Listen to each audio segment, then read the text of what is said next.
Boa noite, meus irmãos, graça e paz do nosso Senhor Jesus, amém? Eu não sei quantos viram a divulgação do culto de hoje, da pregação, né? Um tema um pouco diferente, eu não estou acostumado a fazer isso, mas eu fiz para chamar a tua atenção para uma temática que eu preciso pregar hoje de uma forma pastoral e discipuladora. O tema da nossa pregação, né? Olho gordo faz mal a quem? Por quê, gente? Porque esse é um ditado muito comum da gente ouvir no dia a dia.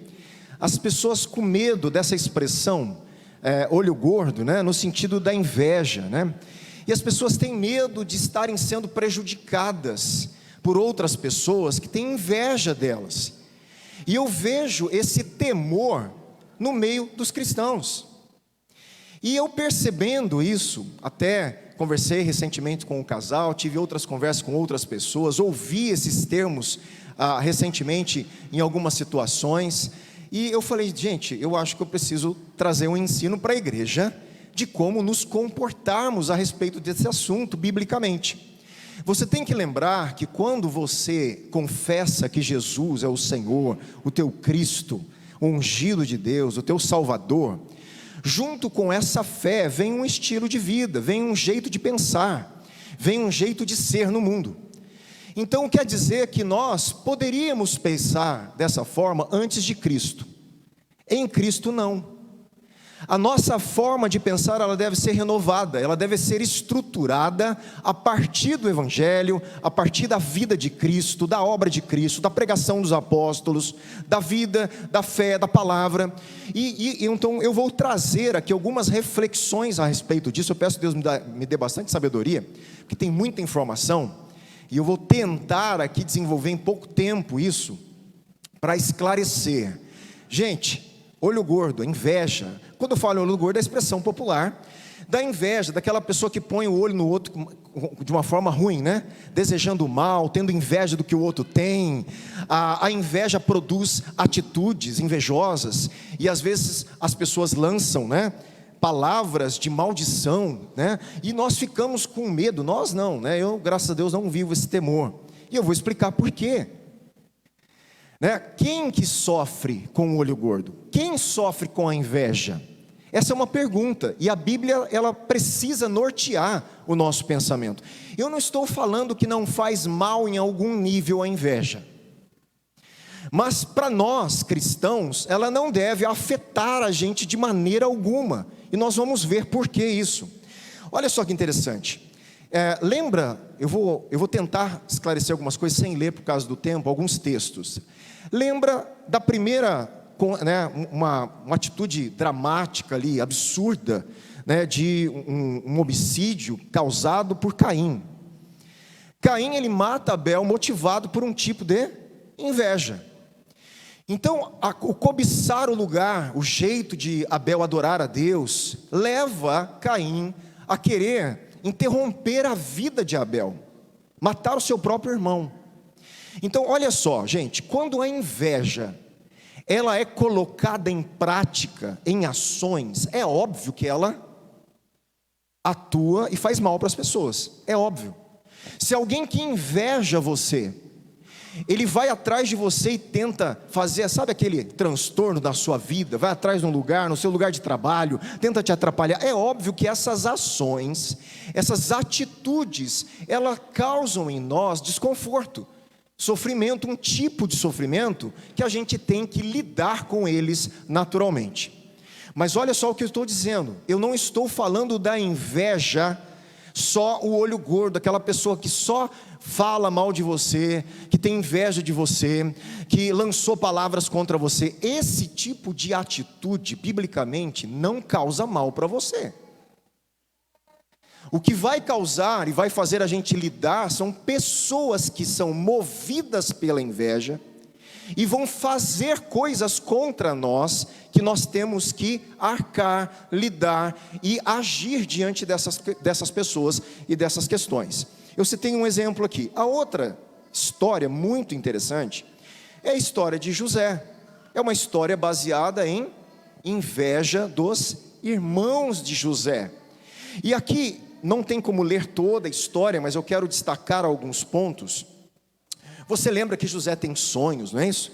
Ele tem sonhos a respeito dele, dos irmãos, dos pais, e os sonhos indicavam que ele era, parece que superior aos irmãos em algum sentido. O pai tratava José de forma diferente, né? Ele dava uma capa que não dava para os outros, ele tratava de um jeito peculiar e carinhoso, que não fazia com os outros. O pai colaborou com o negócio, né, ser mal feito ali. E os irmãos desenvolveram então uma inveja de José. Gente, enquanto os irmãos invejavam a vida inteira de José, não fez nada de mal para José. Eles tomaram a atitude de vender José por causa da sua inveja. Aí então a inveja, ela encarna, ela se incorpora em atos.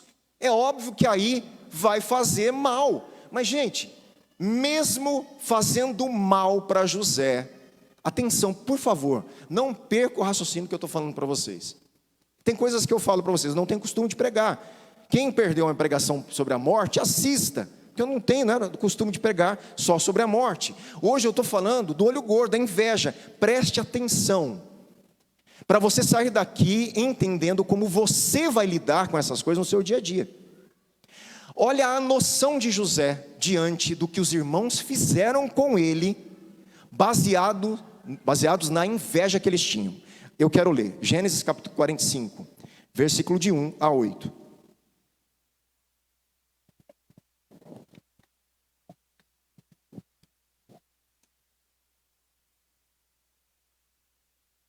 Olha lá, versículo 1, é NAA que eu estou usando aí, tá bom?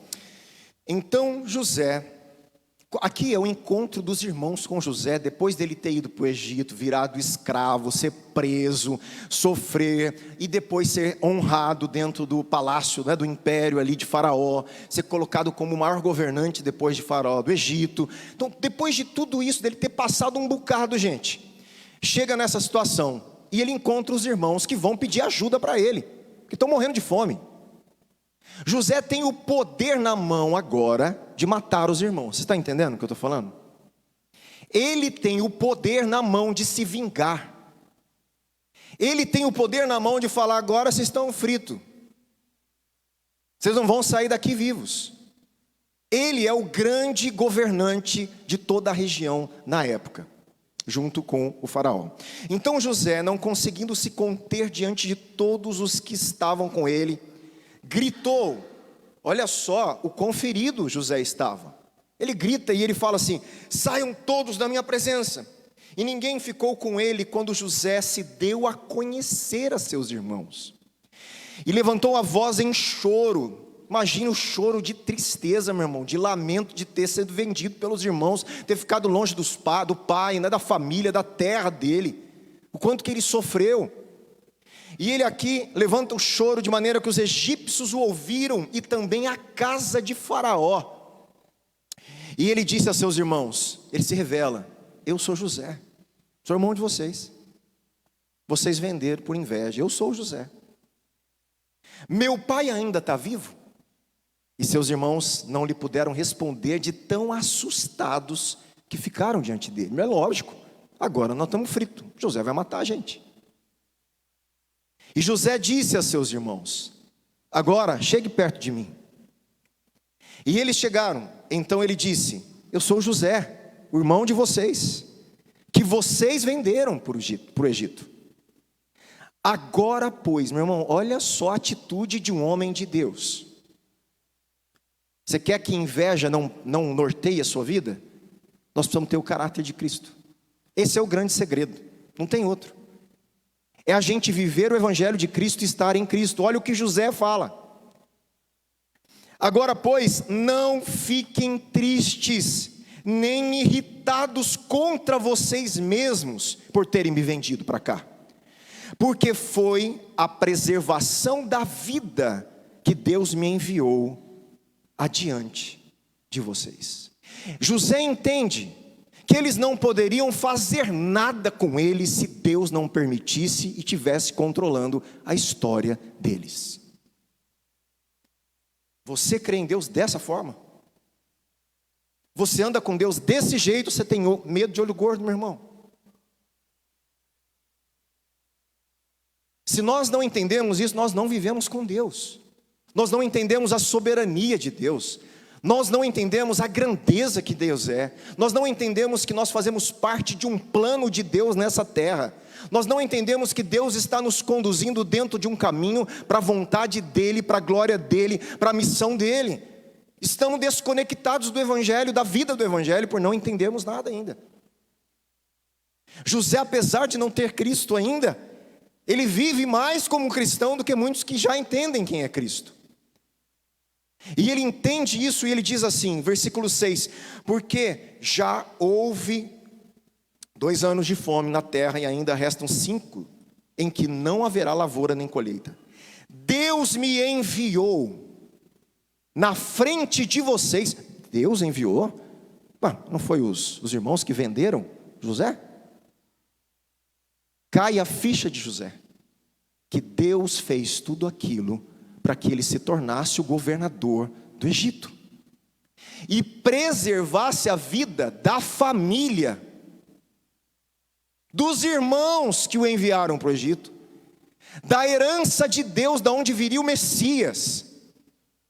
Ele entende que Deus está no controle total da vida dele, e ele fala, não se preocupe não se irritem nem com vocês, Deus me enviou na frente de vocês.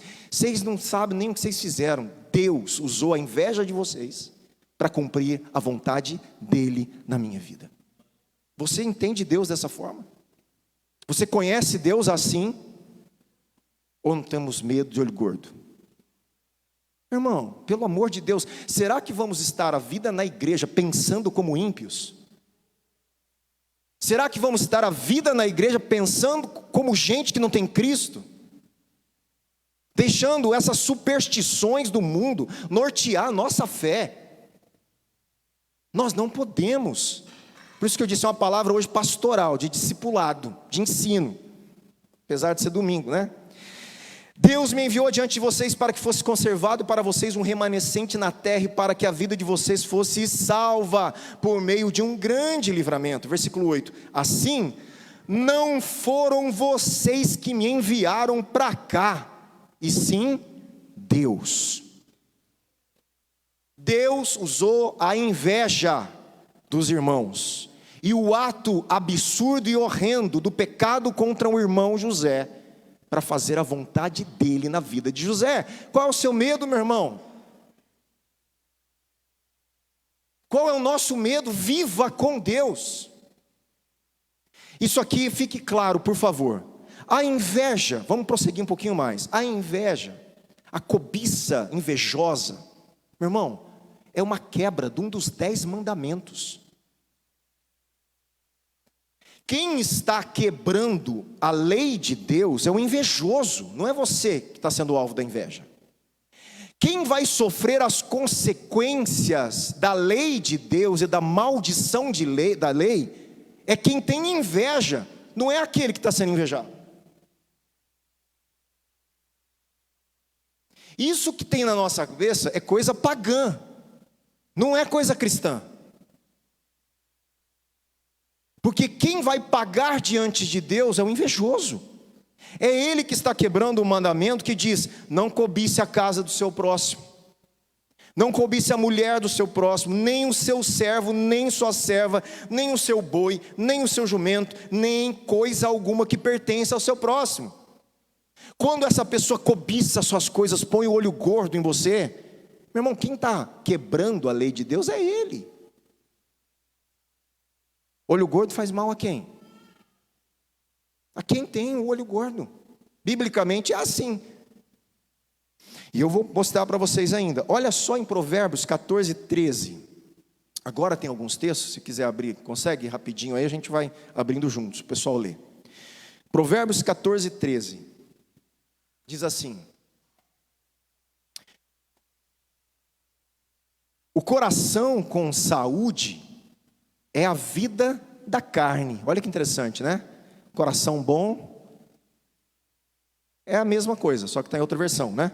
O coração com saúde é a vida da carne, mas a inveja, é outro versículo? Ou eu errei a referência, aí ou tá errado aí, Mateus, tá na NA? Tá? Então talvez eu tenha errado aqui o versículo, tá? Mas o versículo que eu estou aqui, a referência, depois eu vejo. O coração com saúde é a vida da carne, mas a inveja é podridão dos ossos. Meu irmão, a pessoa que tem inveja, ela sofre da saúde dela. Você nunca viu gente invejosa, cheio de problema de saúde? O osso dela está apodrecendo. A vida dela está em podridão. Biblicamente é isso, essa pessoa ela sofre as consequências da inveja dela. Né? Esse provérbio enfatiza os efeitos corrosivos da inveja sobre a saúde e o bem-estar da pessoa que está invejosa aí. Vamos ver se eu acertei esse aqui. Provérbios 28, 22.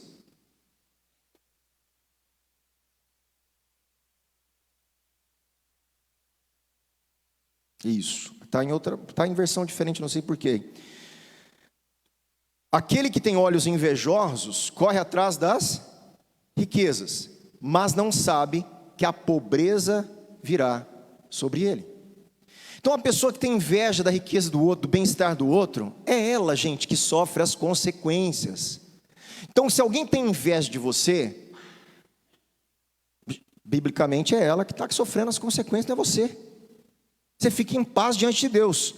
Pastor, mas eu não tenho que ficar preocupado? Calma lá, eu vou ainda mostrar que um pouquinho sim. Porque se você não estiver em Cristo, pessoas que têm inveja, elas vão acionar coisas malignas contra você. Mas se eu estou em Cristo, o problema é dela fazer isso. Agora, se você não vive com Cristo e não está em Cristo, pode ser afetado sim em algumas situações, espiritualmente falando. Porque a pessoa vai lá, faz um trabalho de não sei o que, uma coisa, a mandinga tal, e vai tentar. E espíritos malignos existem. Pessoas invejosas, elas vão atrás de espíritos malignos para afetar a sua vida. Só que se você está em Cristo, qual é o problema? Qual a dificuldade? Medo de espírito maligno, você tem medo disso, você está com Cristo, você tem medo, você está falando sério disso para mim. Eu vou contar uma coisa que eu contei um tempo atrás, eu não gosto de contar essas coisas que parece que é glória para a gente, mas eu contei para algumas pessoas já em aconselhamento, essa situação que aconteceu comigo há muitos anos atrás. Gente, eu um dia fui chamar, muitos anos atrás mesmo, tá? Eu acho que eu só tinha a Dâmaris de filho, só a Dâmaris. Mas eu estava pastoreando uma igreja, uma pessoa um dia falou assim: pastor, tem uma pessoa que precisa de oração em tal lugar, você vai lá orar para ela? Eu falei, vou. E eu, na época a pé, naquele período que eu não tinha carro, não tinha nada, andava a pé, aí eu fui a pé, fui embora, e eu fui para essa casa, que ficava na Avenida Santa Casa, na época eu acho que nem existe, não sei se foi demolido ou refeito ali onde está, eu sei que eu fui. E eu nem sabia, eu não conhecia a pessoa, e eu bati lá, falou, olha, fulano de tal pediu para eu vir aqui orar por você, eu posso entrar? Posso orar? E eu simplesmente entrei dentro da casa, normal, ela me recebeu, entrei na sala, lembro até hoje, que eu sentei do lado dela num sofá, e eu conversei um pouquinho com ela, falei um pouquinho da Bíblia para ela, da palavra, preguei um pouquinho, e orei por ela e fui embora, só isso. Depois de alguns dias, essa pessoa que foi atrás de mim para orar, falou, pastor, eu preciso te contar uma coisa. O que foi? A pessoa lá que você foi orar, ela tinha contato com espíritos. E ela não contou para você, mas ela não queria mais servir esses espíritos atormentavam ela todos os dias. Só que ela contou para mim que na casa dela estava cheio de gente, cheio de espírito na casa dela. E ela falou, pastor, ela contou que a hora que você abriu o portão e pisou dentro da casa, todos os espíritos saíram da casa. Aí você fala, meu Deus, o pastor tem um poder, nós não estamos entendendo nada de novo. Agora o pastor tem a unção, você não está entendendo nada. Nós temos Cristo. Cristo habita em nós. Nós habitamos em Cristo, meu irmão. Quando nós entramos, Cristo entra na casa da pessoa. E é óbvio que aqueles espíritos não suportam a presença de Deus. Não é a minha presença.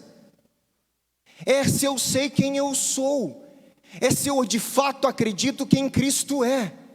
Eles não suportam a presença do Cristo vivo em nós. A questão e a pergunta é: será que vivemos com Cristo? Essa é a pergunta. A pergunta real e a batalha real não é a gente ficar batalhando com o invejoso, fazendo 7 semanas contra o olho gordo, de libertação. Não é isso, pelo amor de Deus. A nossa batalha é estar em Cristo, é viver com Ele, é andar com Ele, é ser cristão, porque estando nele, eu vou mostrar aqui para você, pode amaldiçoar, fazer tudo que você pensar, meu irmão, o poder de Cristo destronou os principados e potestades. Eles não podem acessar aqueles que estão no Cristo vivo. Entenda isso e viva o Evangelho. E aqui nós voltamos, em Mateus 6, 22 e 23, diz assim, Jesus falando, olha só mais um pouquinho.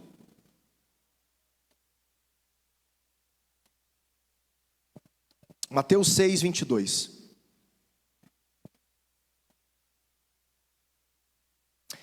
A candeia do corpo são os olhos, de sorte que se os teus olhos forem bons, olha que interessante, todo o teu corpo terá luz. Se porém os teus olhos forem maus, o teu corpo será tenebroso. Se portanto a luz que está em ti são trevas, quão grandes serão tais trevas? Olha só, rapidinho, não é exatamente o que o texto está dizendo, mas eu vou usar o princípio aqui. Jesus está falando sobre a importância dos olhos como lâmpada do corpo inteiro, sugerindo que a pureza e a maldade nos olhos afeta a pessoa. O jeito que você olha a vida, as pessoas, afeta quem você é. Então, embora não se refira diretamente à inveja, ao olho gordo, essa passagem, ela pode ser interpretada como indicando que a intenção por trás do olhar influencia a própria pessoa. Então, quando eu faço a pergunta da pregação de hoje, olho gordo faz mal a quem? Para quem tem o olho gordo, meu irmão, não é para você. Porque é ela que está quebrando o mandamento de Deus, é ela que está deixando a inveja entrar e tomar conta e corroer os ossos, a saúde, o bem-estar dela, é ela que precisa de oração, é ela que precisa entender quem Deus é, ela é alvo da sua oração, ela é alvo da misericórdia tua como cristão. Porque se você entrar na dança e querer vingança, aí o diabo pega você. Esse é o problema nosso. A gente quer agir não como cristão, a gente quer perdoar. A gente não quer amar a pessoa que inveja a gente. A gente não quer orar pela salvação dela.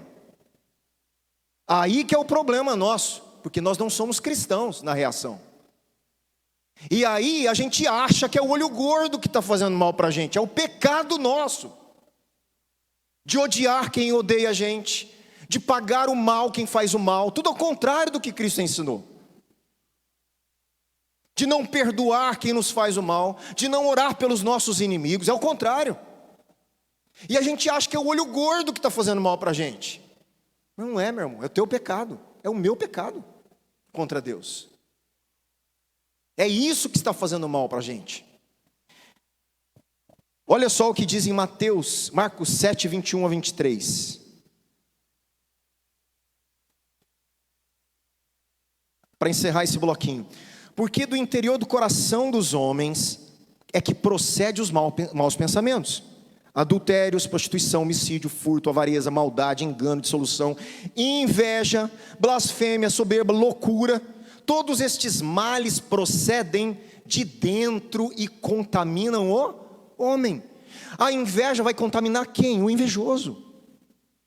Esses males aqui afetam o invejoso. Você fala, mas não afeta a nossa vida? Afetou José. Mas por José ser de Deus, Deus faz com que tudo aquilo colabore para o destino e a vontade de Deus na vida de José. E aqui mais um pouco, gente, olha só, eu vou aqui trabalhar agora alguns aconselhamentos pastorais. Preste muita atenção. Primeiro ponto, alguns pontos. Você precisa então, quando alguém tem inveja de você, olha, pastor, mas eu sinto que faz mal para mim aquela pessoa. Gente, isso faz mesmo, é real. Sabe por quê? Nós somos seres sociáveis ou sociais. Quando você está num ambiente e alguém está triste, você não percebe a tristeza? Sim ou não? Nós somos afetados pela tristeza do outro, porque somos seres sociáveis. Quando você entra num lugar e há uma pessoa orgulhosa, você não é afetado pelo orgulho dela? Nós temos que lidar com todo o sentimento humano, no momento, no ambiente onde nós estamos. Se você está num ambiente com uma pessoa invejosa, você é afetado pela inveja.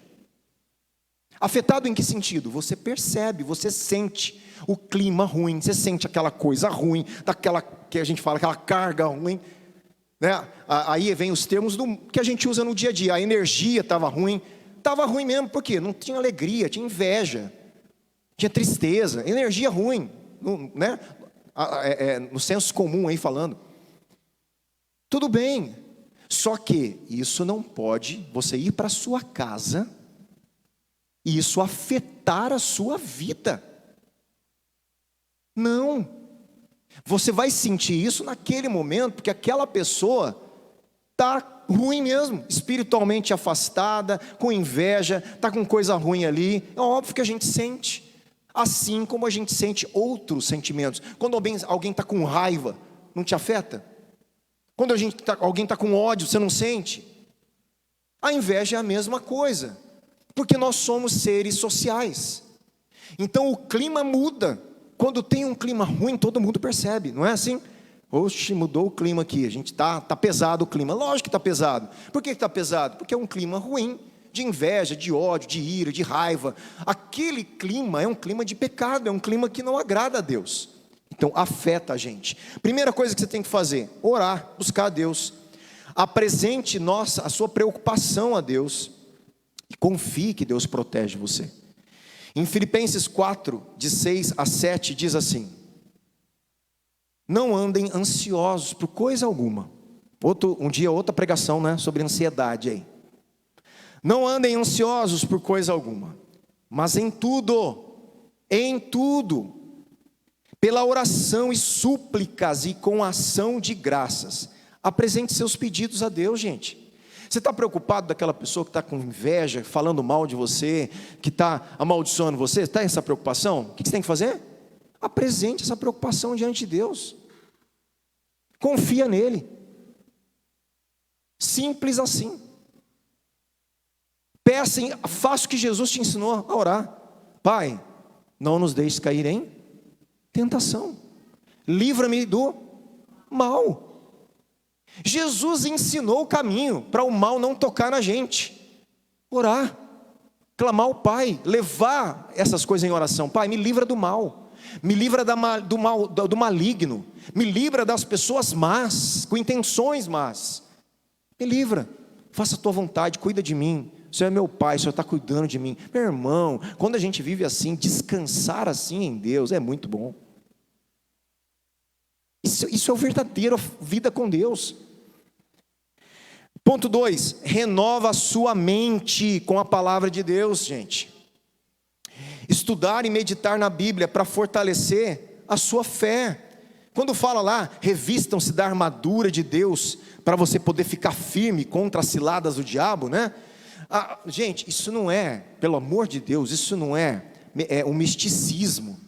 Isso é viva com Deus, viva a palavra da fé, da salvação, que protege você. É uma questão de vida. Olha outro texto interessante. Como o pássaro no seu vaguear e como a andorinha no seu voo, assim a maldição sem causa não encontra pouso.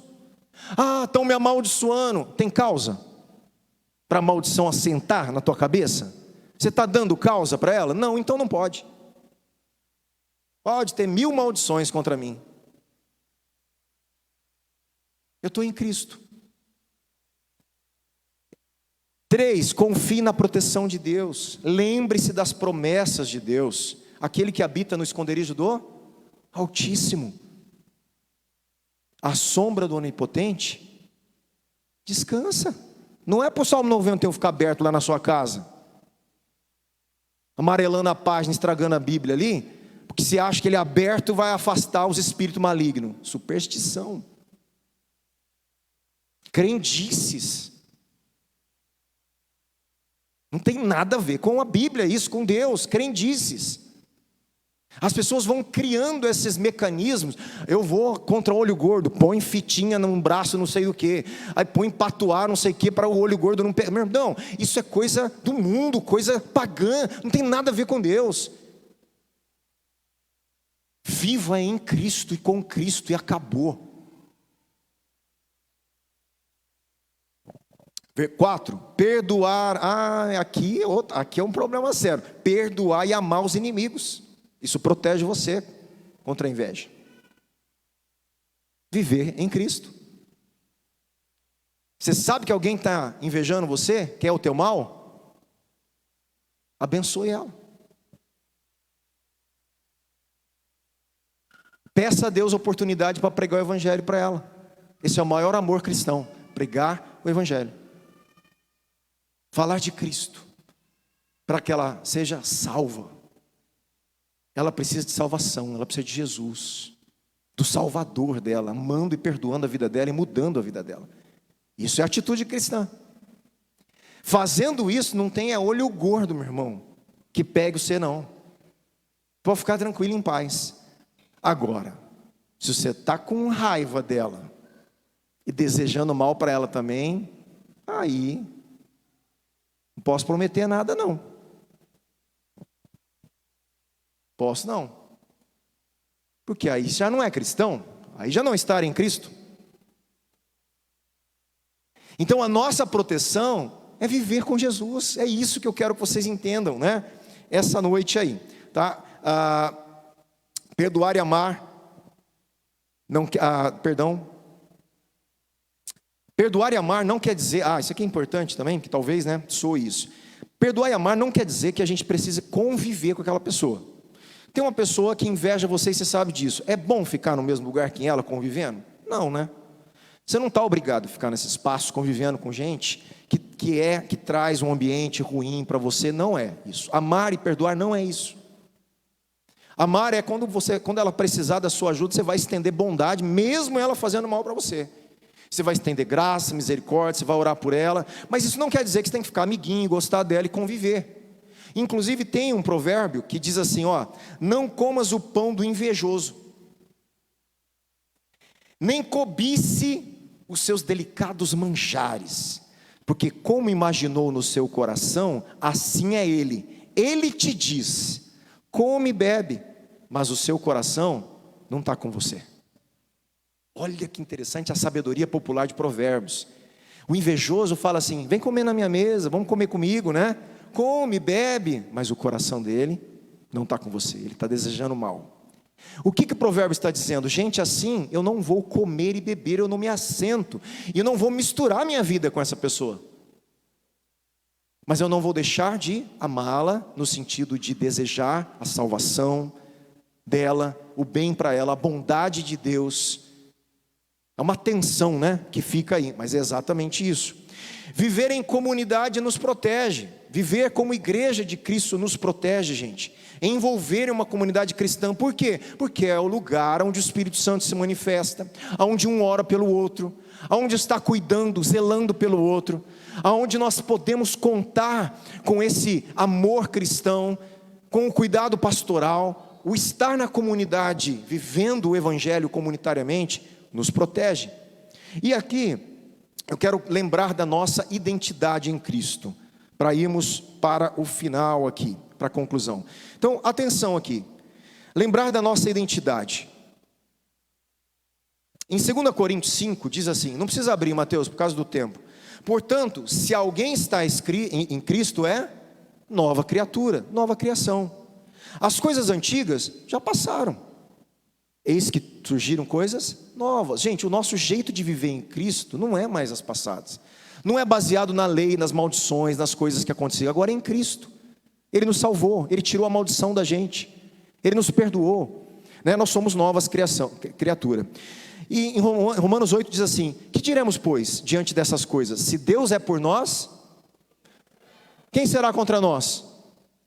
Quem será contra nós? E aqui, pelo amor de Deus, o inimigo não é a pessoa. Nós vamos ver isso aqui em Efésios. Outro texto em 1 João 4,4: vós, filhinhos, são de Deus e os venceram, porque aquele que está em vocês é maior do que aquele que está no mundo. Quem está no mundo? As forças malignas. Essas forças de poderes malignos estão rondando no mundo. O que está em nós é maior do que isso. Por que eu tenho que temer? Por que eu tenho que temer? Né? Tem gente que vive um evangelho muito esquisito. Tem gente que fala assim: pastor, eu já vi muitas pessoas, gente, eu não vou falar de Jesus não, porque quando eu começo a falar, o diabo fica bravo, se levanta. Um troço esquisito, não bíblico, né? Porque é o contrário. A Bíblia está falando que as portas do inferno não vão prevalecer contra a igreja. A hora que a gente está marchando, pregando o evangelho, fazendo discípulo, vai derrubando tudo quanto é porta do inferno. A pessoa está em algum cristianismo esquisito. Entende? É muito esquisito essas coisas. Não são bíblicas. Pastor, mas não tem essa tensão da guerra? Meu irmão, tem. Mas é uma guerra vencida. Já somos mais do que vitoriosos em Cristo, mas a gente sente a tensão. Quando eu estava em Moçambique, na primeira vez que eu fui em Moçambique, segunda, eu fui para a região central, chamado Pemba. Eu fui para Maputo, que é a capital, Beira, que é o centro, e Pemba, que é uma região mais muçulmana. A segunda vez eu fui e fiquei em Pemba mais tempo. E Pemba, e nós dividimos, um pastor foi para Pemba e eu fiquei em Beira, com outra pessoa. E nós fizemos um trabalho de estudo bíblico ali, de evangelização, com o povo naquela base missionária. Fiquei na casa de um casal de idoso holandeses, missionários, muito bom conhecê-los, né? Dando a vida deles em missões ali em Beira.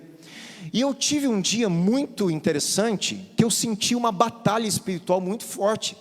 Eu estava na casa, eu sentei, estava eu sozinho. Olha só, a solitude, esse momento de estar sozinho, né? Por isso que é importante estar no meio da comunidade. Eu estava sozinho, meu irmão, bateu uma angústia, uma tristeza, uma saudade da família. Me veio minha filha, me veio, né, a esposa, me veio a cidade. E eu comecei a ficar, eu falei: meu Deus do céu, isso aqui é o diabo, é o cão querendo me atrapalhar aqui. Eu identifiquei que era um ataque às minhas emoções, porque lá em Moçambique, naquela região, tem muita feitiçaria. Não adianta querer correr. Provavelmente eu estava incomodando feiticeiros que estavam lá, e eles estavam fazendo feitiço. Tem feiticeiros que entram dentro da igreja e batem a mão nas suas costas e estão amaldiçoando você. Então eu sei do que eu estou falando.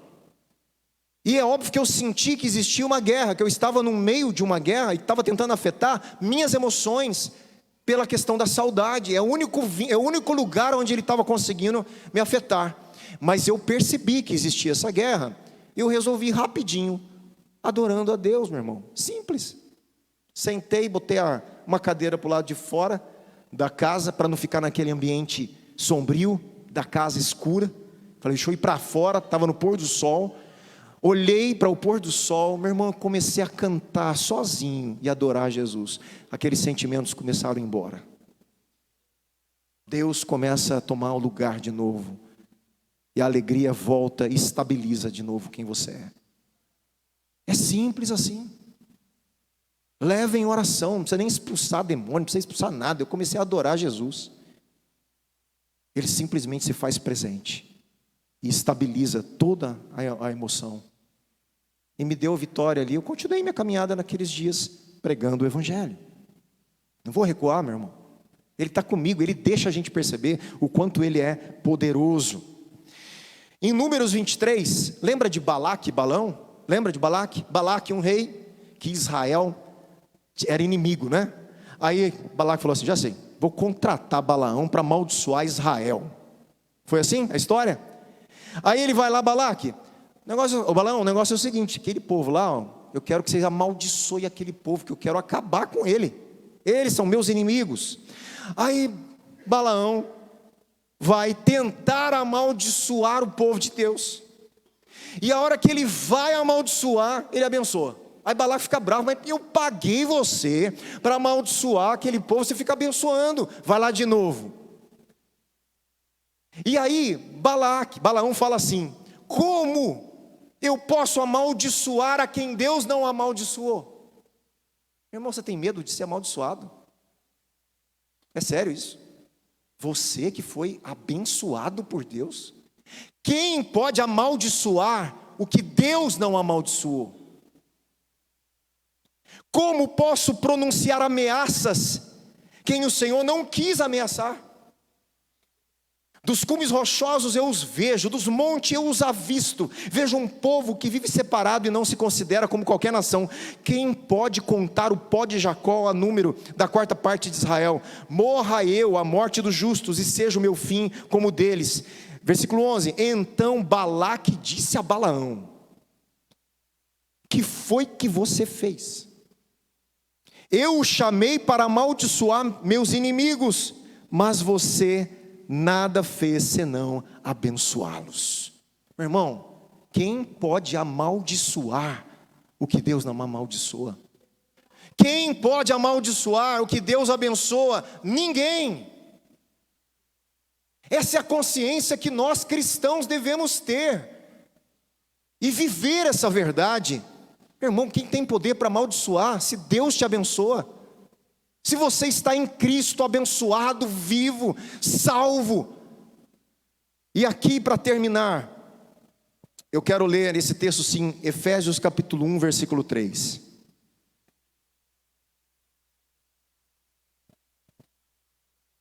Carta belíssima, devia ler inteira, leia Efésios. Em Efésios 1, versículo 3, Paulo diz à igreja de Éfeso: bendito seja o Deus e Pai de nosso Senhor Jesus Cristo, que nos abençoou com todas as bênçãos espirituais nas regiões celestiais em Cristo. Meu irmão, você tem medo de quem te amaldiçoar? Eu já estou abençoado em Cristo com todas as bênçãos espirituais.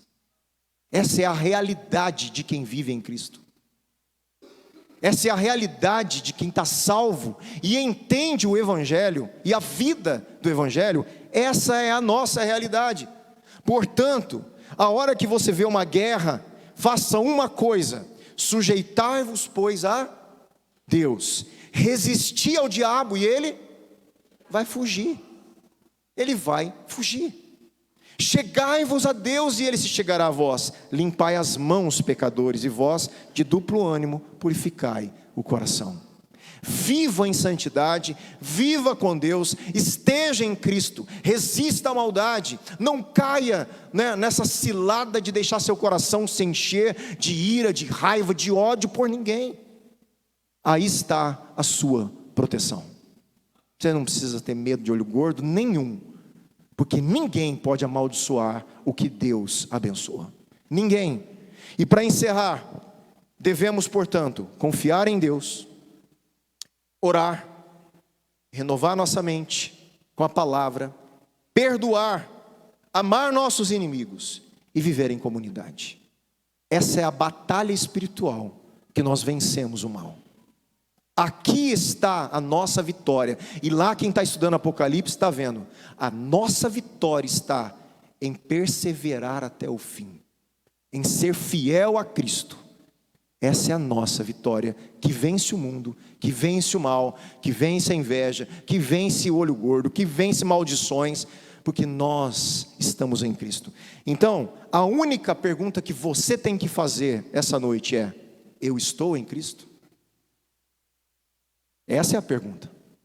Não é se olho gordo faz mal para você, é se você está em Cristo.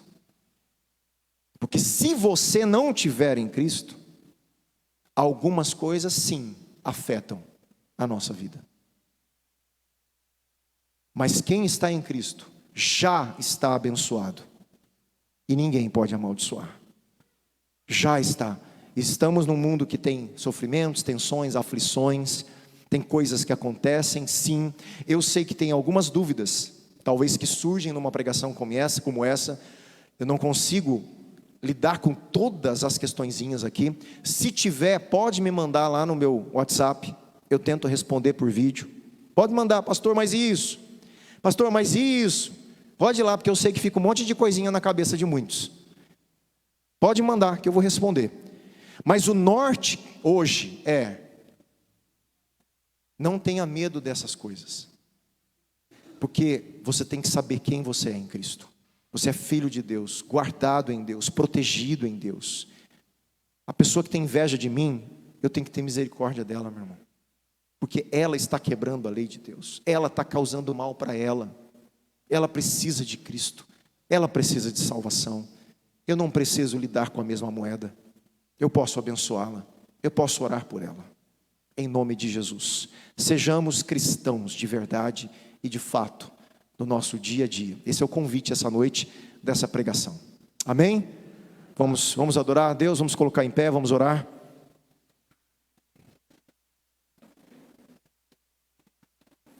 Ore, livra-me do mal, não nos deixe cair em tentação. Jesus ensinou a gente a levar os nossos problemas, temores em oração, acreditar que Ele é o nosso Pai, que Ele cuida de nós, que Ele nos dá o pão de cada dia, que Ele perdoa, que Ele nos ama, nos acolhe. Gente, esse é o Pai que nós vivemos, esse é o Deus Pai que se revela para nós. Precisamos viver esse Evangelho, amém? Em nome de Jesus, tá? Em nome de Jesus. Pai, nós te louvamos pela sua palavra, te louvamos pela obra poderosa de Jesus na cruz,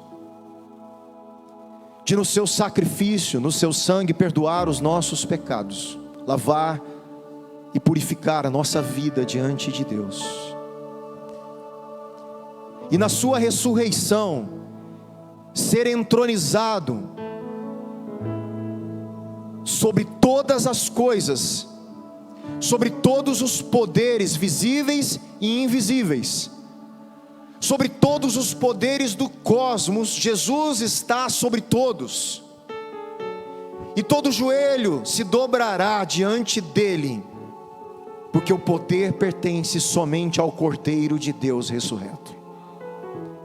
E nós, como pessoas compradas pelo seu sangue, estamos no Cristo ressurreto, somos parte do corpo, do seu corpo, da sua nação, do seu povo. Somos protegidos por esse Deus que conduz a história de José e a nossa, que soberanamente guarda a nossa vida em meio a problemas dessa terra.